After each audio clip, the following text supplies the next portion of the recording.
Appreciation to the Secretary of the Association for providing the materials that we have used in this documentary. My further acknowledgement also goes to the producer of the program, who has worked tirelessly in piecing up all the pieces together. I would further also like to extend our appreciation to government for having given us the enabling environment in which to organize our sawmilling sector. We have not at any time had difficulties in approaching government doors or offices whenever we have problems. Usually their doors are open. This is the type of atmosphere we would like to enjoy, and I can wish other stakeholders in the industry to also emulate the example. They should be able to use government door all the time that they are having international engagements, such as the one that we are going to have with the Chinese people in China. From the general membership of our association for initiating this work, coming up with a document that we are going to present to the Chinese market.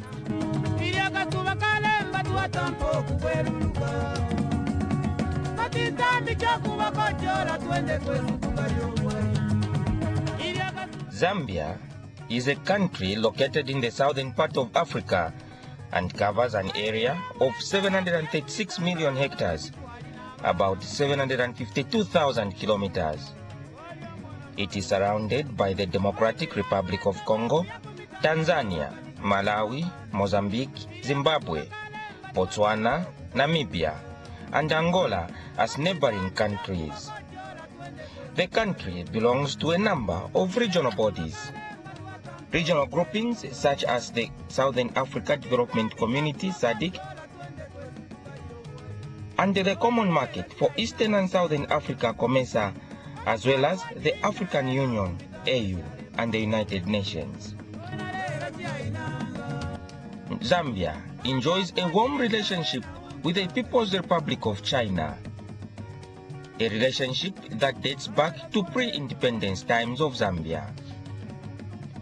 Talking about forests, Zambia is regarded as one of the highly forested countries, with a forest cover estimated at 66% of the total land. Forest reserves occupy about 9% of the total land area, and national parks account for another 9%. The total forest and woodland area is estimated at 49.97 million hectares of forest alone, of which 23.7% is designated for production. Plantations of exotic trees such as Pinus cassia, Pinus ocapa, Eucalyptus cloesiana are estimated just over 55,000 hectares, with the Copperbelt province accounting for over 90% of the total area. The annual allowable harvesting cut is 500,000 cubic meters of roundwood. This clearly tells us that forests have remained critical to the country's development agenda. The sawmilling industry, which is the main facet in the forestry and wood processing, needs support through the provision of a wider market, particularly with the international community, in an effort to exploit the full potential of forests in Zambia's national development agenda and the strengthening of the local economy. This is the more reason why citizens that have realized the importance of fighting poverty, creating jobs and empowerment through the forest sector, formed an organization known as the Zambia National Association of Sawmillers. Mr. William Bwalia is the president of the Sawmillers Association of Zambia. He now tells us what the association is all about. Actually, our association was founded in 2010, and the main purpose is to see to it that we organize all the sawmillers in Zambia. We make them a formal status where they can be able to employ people give them decent wages where they can be able to add value to the products and export in the country the needed foreign exchange, and at the same time that we bring them to be in modern practices of sawmilling.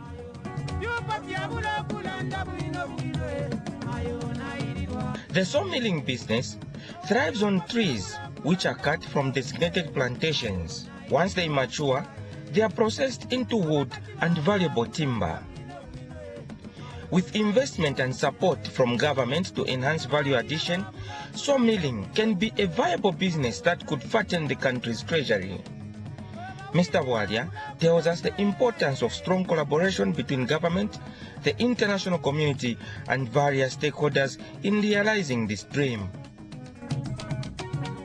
Achievements, first of all, we were 53 in number. Today we are 403 MSMEs in sawmilling. Then the second achievement was that we succeeded in having a grant for capacity building from the Embassy of Finland in Zambia. They gave us 100,000 euro, which we used in purchasing computers, distributing them to all our various districts and branches.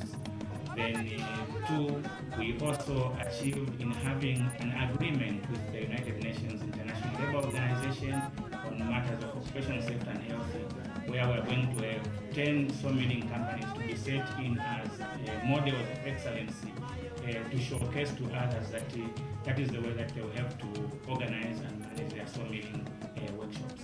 Okay. Mrs. Helen Kalumbu is the Vice President of the Zambia National Association of Sawmillers. She also runs a sawmill called Mujimbe Enterprises.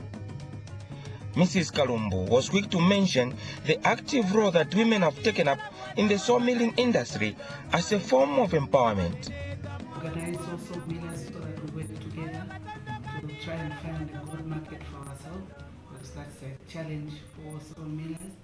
And just to encourage and to know how to work together and encourage other women to work together with other women, I would say. Okay. So I guess the participation of women is quite encouraging in this association? Yes, we have a lot of women actually. Okay. I remember when we started this sawmills, I would say I was one of the few female who started sawmill, and that was way back in 2004. Okay. But the past 3 years, we've seen a lot of women joining in this association and dealing with timber. So the industry is quite promising, especially for ladies who want to empower themselves and probably better their life. Yes, it's quite promising. It's a very good field actually to do a sawmill.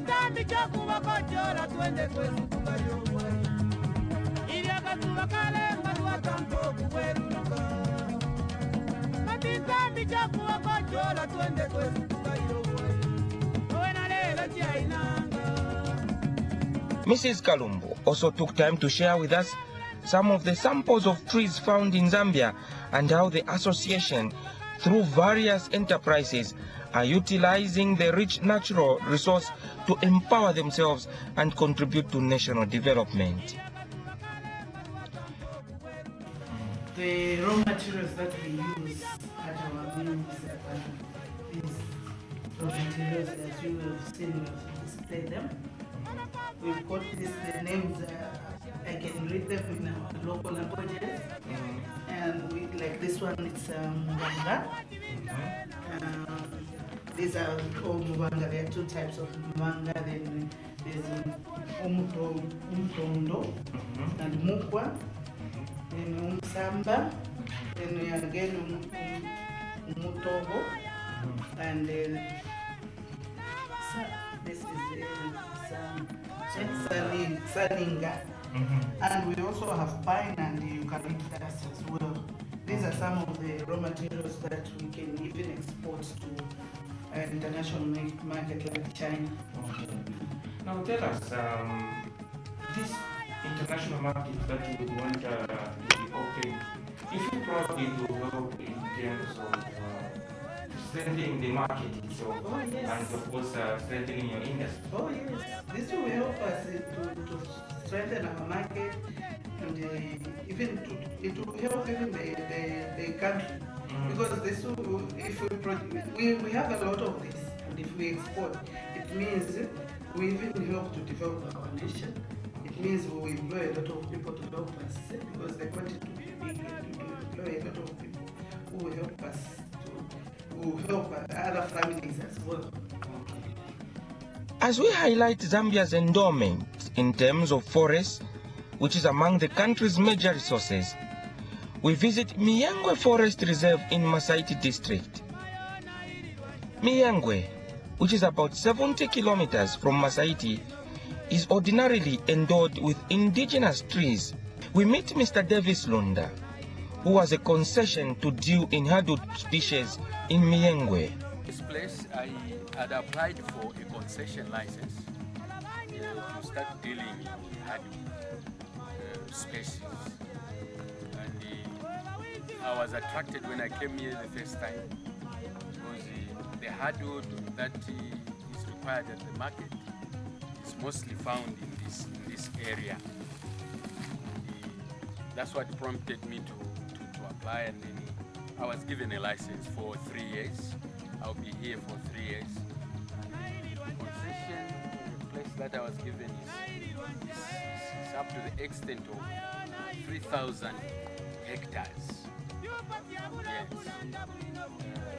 It's just very near to Chief Nkambo's palace. From here it's about 2 kilometers to Chief Nkambo's palace. And this road, it will connect you to the main Dollar Road up to Chiwala, then it joins to Tagagan Barracks, and then it links to again in Dollar Road.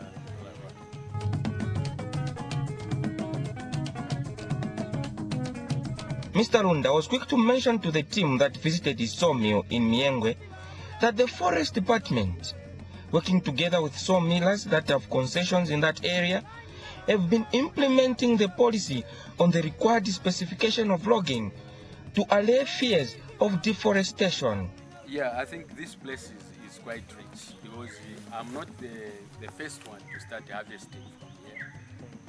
There have been a lot of businessmen who deal in hardwood, who have been in this place. They've been cutting. And you see the forest department, they are quite clever enough. They do not allow the clear felling of these species. They only allow the selective cutting, so that the seeds that are dropping are germinating, and then the forest is regenerated. Okay. Again, yes. It's quite rich. We have got a lot of hardwood species that are required at the market, especially the mining sector and the construction sector. Others, they reap. Mukwa is here. They reap. Mubanga, Ndale, all those species are here. Those are names in our native language. Yes.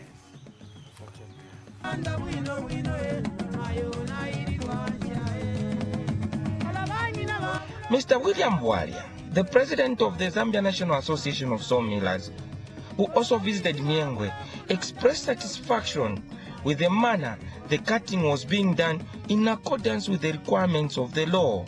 First of all, let me digress a bit. It is important to select and sort out your timber before export. There are 3 stages of selection. One, you have to look at the tree that is not having knots inside, that is not having cracks inside, that is extremely pure. Now, before determining that, we have got to look at the stump, look at the concentric markings. These markings will determine the age that this tree has been from the time it was planted or from the time it grew, because these are natural vegetative trees. So the concentric rings will have to determine the number of years that this tree has been Mr. William Sasokoloki is a member of the Zambia National Association of Sawmillers and runs a company called Saso Innovations Limited. We process timber, and the main sizes that we get, we make 50 by 150 by 5 meters, then 25 by 200 by 5 meters, 50 by 100, and 50 by 75. These are mostly used in the construction sector, and the carpenters use 25 by 100, which are smaller pieces. Along can see those over there.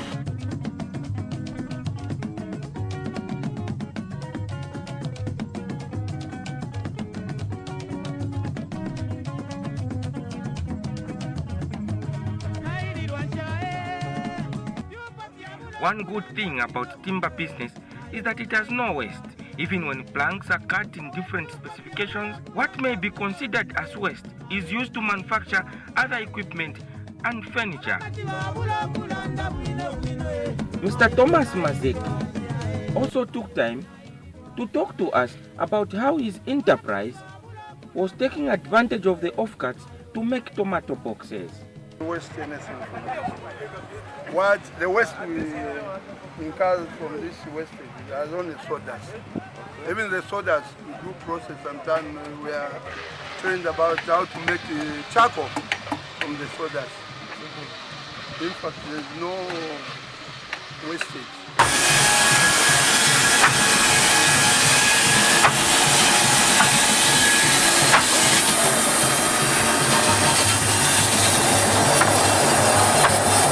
The wood miser you are seeing here is one of the expensive pieces of equipment that is at the center stage of the sawmilling business.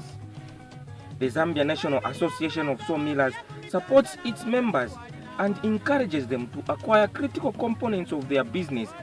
Eric Mlenga, another sawmiller who has been in this business for some time now, he believes that the sawmilling business will only be sustainable and begin to contribute significantly to national treasury through the provision of a wider market at the international level.